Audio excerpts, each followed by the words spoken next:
चीन को पीछे छोड़ते हुए भारत सर्वाधिक आबादी वाला देश बन गया है।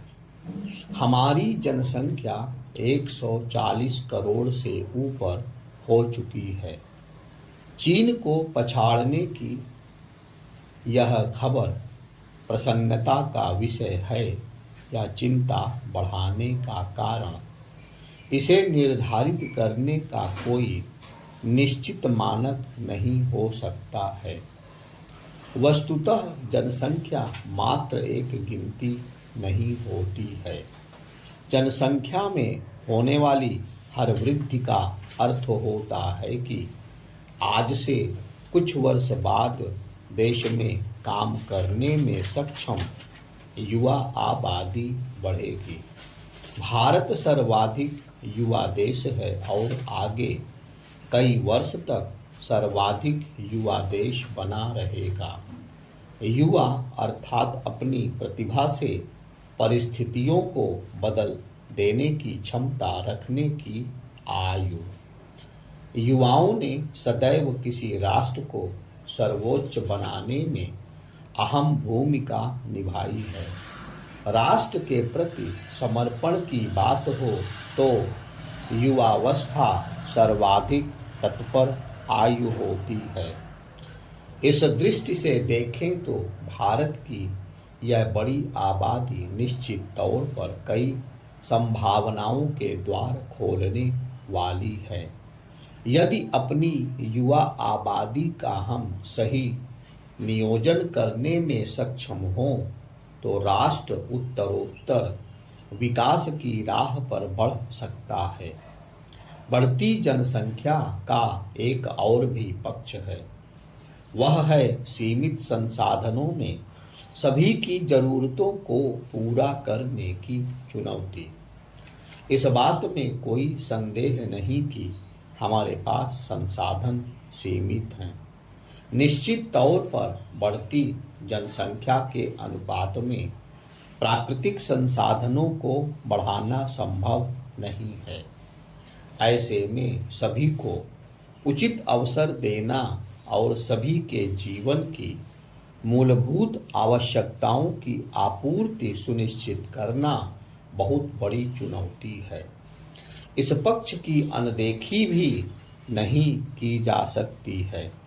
ऐसे में बढ़ती जनसंख्या से देश के समक्ष खुले अवसर के द्वार और चुनौतियों की समीक्षा करना हम सभी के लिए आज बड़ा मुद्दा है।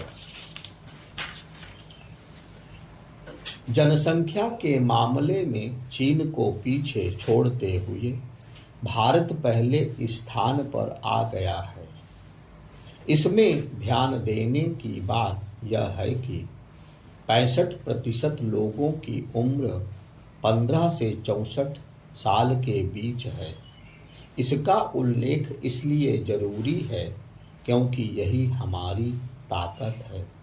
असल में बढ़ी हुई जनसंख्या अपने साथ अवसर और चुनौती दोनों साथ लेकर आती है। एक ओर हमारे पास बड़ा कार्यबल होता है जो आर्थिक विकास में योगदान दे सकता है। इसमें भी युवाओं की संख्या ज़्यादा होने से इनोवेशन, उद्यमिता और तकनीकी उन्नयन को बढ़ावा मिलता है। दूसरी ओर बड़ी जनसंख्या के लिए संसाधन, इंफ्रास्ट्रक्चर और स्वास्थ्य एवं शिक्षा जैसी सेवाओं की उपलब्धता सुनिश्चित करना बड़ी चुनौती होती है। विशेषज्ञों का अनुमान है कि 2050 तक भारत की आबादी में गिरावट शुरू हो जाएगी। उस समय आबादी में बुजुर्गों की संख्या बढ़ चुकी होगी जो नई तरह की चुनौती पैदा करेगी। इसी के साथ आर्थिक, सामाजिक एवं पर्यावरण के स्तर पर भी मुश्किलें होंगी। भारत जैसे विकासशील देश में जनसंख्या बढ़ने से जल, भोजन एवं ऊर्जा संबंधी जरूरतों को पूरा करने की बड़ी चुनौती खड़ी होगी। बड़ी आबादी होने से प्रदूषण, वनों की कटाई और प्राकृतिक संसाधनों के अत्यधिक दोहन की समस्या भी पैदा होती है। जैव विविधता में कमी, मृदा क्षरण और जलवायु परिवर्तन के कारण यह समस्या और भी विकट हो जाएगी। हालांकि इस तरह की कई चुनौतियों के बावजूद भारत की जनसंख्या कई अवसरों का भी सृजन कर रही है। सही तरह से नियोजन हो तो देश को नई ऊंचाई पर पहुंचाने की राह खुल सकती है। इसे क्रमबद्ध तरीके से समझते हैं। आबादी में 15 से 64 साल की उम्र के लोगों की बड़ी संख्या भारत के लिए सबसे बड़ा अवसर है। इससे काम करने वालों और आश्रितों का अनुपात सही होता है। इससे उत्पादकता बढ़ती है, बचत ज़्यादा होती है और विकास को गति मिलती है।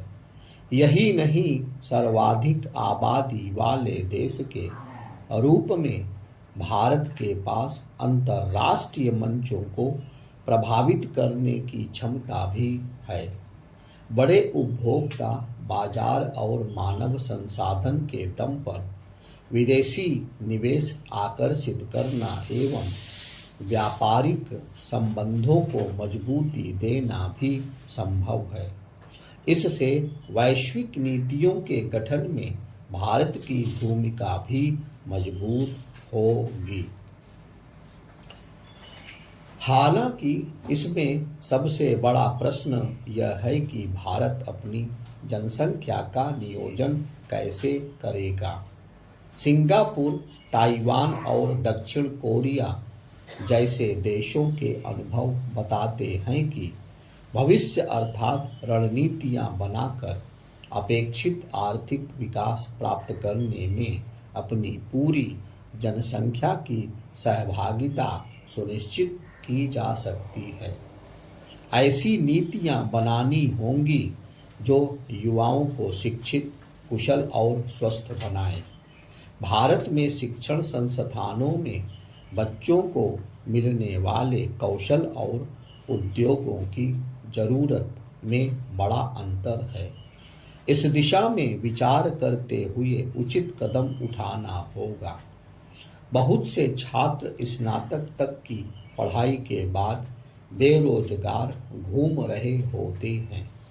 इसके लिए शिक्षण संस्थानों, सरकार और उद्योग के बीच सहभागिता के साथ कदम बढ़ाना होगा।